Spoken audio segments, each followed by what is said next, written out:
So hello viewers, সবাই কেমন আছেন? আশা করি প্রত্যেকে অনেক ভালো আছেন। ভিউয়ার্স, আপনি চাইলে আপনার ফটোগুলোকে খুব সহজে এরকমভাবে এডিট করে নিতে পারেন। এই জন্য আপনার আজকের ভিডিওটা পুরোপুরি কন্টিনিউ করতে হবে এবং চ্যানেলে নতুন হলে অবশ্যই চ্যানেলটিকে সাবস্ক্রাইব করে পাশে থাকবেন এবং ভিডিওতে যদি লাইক না দেন অবশ্যই একটি লাইক দিয়ে দেবেন। চলুন ভিডিওটি শুরু করা যাক। এই জন্য আমাদের দরকার হবে স্ন্যাপসিড মোবাইল অ্যাপসের।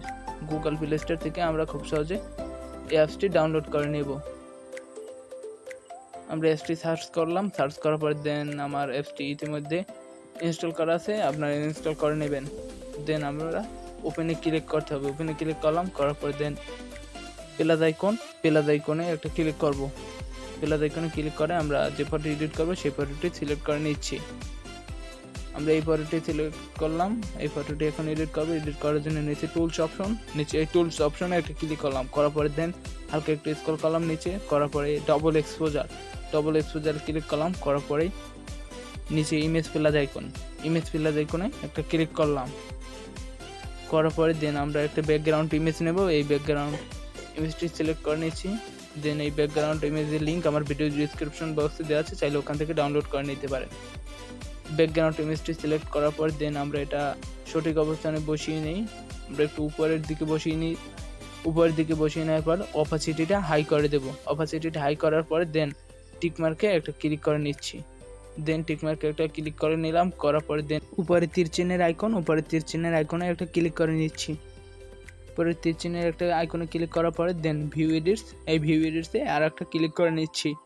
ক্লিক করার পরে ডবল এক্সপোজারে অ্যারো আইকনে আর একটা ক্লিক করলাম, করার পরে দেন ব্রাশ আইকনে ক্লিক করলাম, করার পরে ফটোটা এডিট করার জন্য নিচে ইনভার্ট অপশনে একটা ক্লিক করে নিলাম, করার পরে দেন আমরা ফটোটা জুম করে কিছুটা ইফেক্ট রিমুভ করে নেব।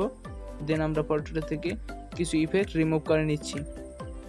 এবং এখনও যারা ভিডিওতে লাইক দেননি অবশ্যই ভিডিওতে একটি লাইক দিবেন এবং চ্যানেলে নতুন হলে অবশ্যই চ্যানেলটিকে সাবস্ক্রাইব করে নেবেন। নিত্য নতুন ভিডিও পেতে অবশ্যই বেল আইকনে প্রেস করবেন।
ফটোটা থেকে আমরা ইফেক্টটাকে রিমুভ করে নিয়েছি। রিমুভ করার পর দেন টিকমার্ক একটা ক্লিক করলাম, করার পর দেন আমরা আবারও ব্যাগে চলে আসবো।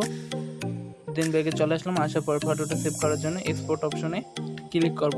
এক্সপোর্ট অপশনে একটা ক্লিক করে নিচ্ছি, করার পর দেন সেভ অপশনে একটা ক্লিক করলাম। আশা করি আজকের ভিডিওটা ভালো লেগেছে আপনাদের কাছে। ভিডিওটা যদি ভালো লেগে থাকে অবশ্যই ভিডিওটাতে একটি লাইক করবেন। চ্যানেল নতুন হলে অবশ্যই সাবস্ক্রাইব করে পাশে থাকবেন।